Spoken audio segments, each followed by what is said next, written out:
Did you know that Starbucks lost $100 million when they expanded into Australia? Being a cult phenomenon in the United States wasn't enough for CEO Howard Schultz to initially succeed. And if it's hard for a massive success like Starbucks, it's probably going to be hard for you too. You see, expanding internationally is a lucrative opportunity for anyone looking to scale a company. Not only does it offer protection from localized downturns, but growth rate by region can vary by nearly 50%. And all you have to do is take your product and slap a new label on it with a language to fit the market. If only it were that simple. Starbucks failed because they didn't do their homework, and the mistakes of their past could be your future. And I have the data that says half of you aren't even doing the bare minimum. But fear not, we're gonna identify the opportunity internationalization offers, how you can capitalize on it, and of course, figure out how you can avoid a multi-million-dollar blunder down under like Starbucks. Starbucks began as a single store in Seattle, Washington in 1971. However, the company's transformation into a global coffee giant took off in the 1980s when Howard Schultz joined as CEO, opening locations all over the globe into the 90s. In 1999, Starbucks expanded into China and saw huge success. Although the country had a preference for tea, Starbucks strategically expanded to tea products and branded themselves as a higher status business, growing to the tune of 4,100 locations across mainland China. Shortly after their success in China, Starbucks had their sights set on Australia. They opened their first store in 2000, with nearly 100 stores opened in the years following. But more ribbon-cutting ceremonies weren't translating into higher cuts of revenue. By 2008, Starbucks had closed over half their Australian locations. Catering to specific cultural offerings like they had with China and tea wasn't enough. They lost over $100 million. And this hits close to home for Lucas Lovell. Not only does he have experience operating businesses in multiple hemispheres, he also happens to be an Australian himself.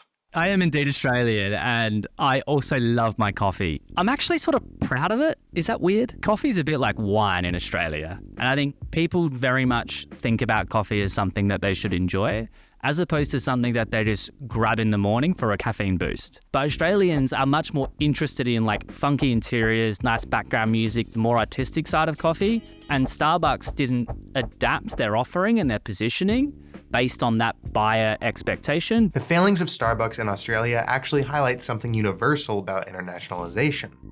Personalization should be at the core of your strategy. Your buyers are different, fundamentally. The language is different, the laws are different, the regulations are different, and that is true irrespective of whether it's a cup of coffee or whether it's a CRM SaaS product. For example, simply catering the experience to your customers by selling products in their local currency can help massively reduce friction during the buying experience. But remember, this requires more than just changing the currency symbol. There are things that Starbucks did that a lot of software companies don't do. An American company going to Australia and selling coffee in US dollars is utterly ridiculous.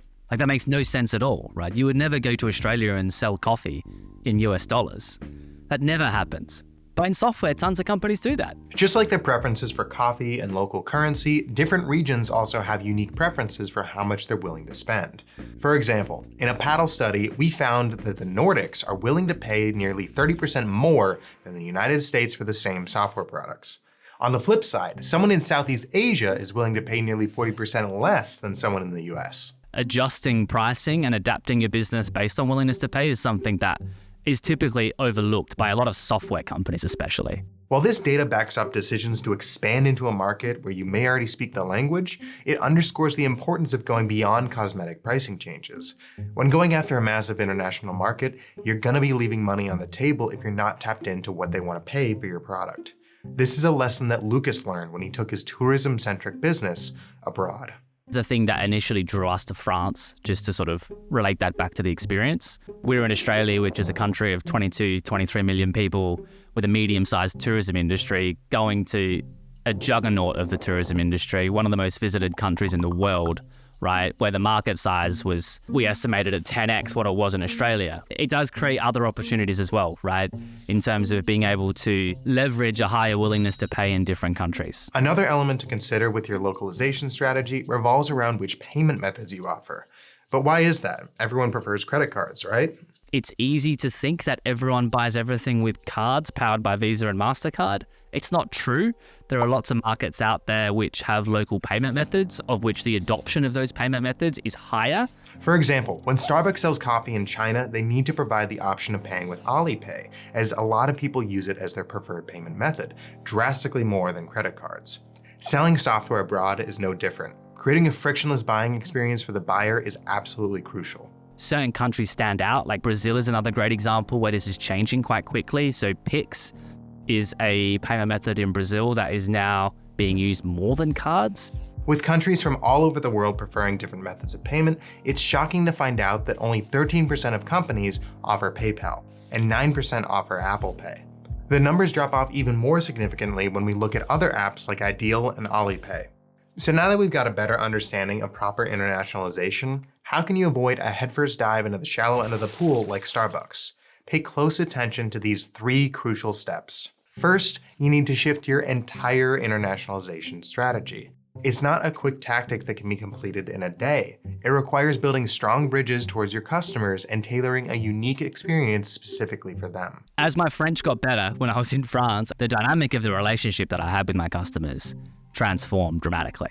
Localization shows that you really, really care about the buyer, you care about the experience, you obsess over every touch point that they have with your business, and that customer centricity and that customer first thinking in the context of internationalization is super important. Second, you need to form a specific internationalization team. This group needs to be cross-functional with representatives from multiple areas of your organization. We call it a bit of a tiger team here. I think that's a term that gets thrown around a lot in tech, which is effectively a small group of people representative of a broad set of functions. You need marketing involved, looking for new go-to-market motions and understanding the dynamic of buying in that country. You need sales involved for a similar reason. You need legal involved, like do we need to set up there locally? Last, you need to break the world into 3 tiers of regions. This helps you prioritize rather than go after everyone at once. The concept of a tier list is basically to group all of your opportunities. So your tier 1 markets are probably the markets that you're currently in. So your local markets and markets that you might have gone and already successfully expanded into and you're operating really well there. Tier 2 markets and countries that have a similar set of characteristics that present really interesting opportunities for you to expand, but they probably require a little more strategic thinking around the how. And in Tier 3 countries or markets are probably those places that you shouldn't really bother with right now. Legal things or regulatory things or a fundamental difference in how business gets done. Build a map, right, of all the key markets and then map them based on a number of characteristics and classify them into those tiers and then build out your strategy accordingly. Click right here for an in-depth guide on internationalization, including data we didn't have time to cover in this video, or click here for the full interview with Lucas. From Paddle, I'm Ben Hillman, and I'll see you next time.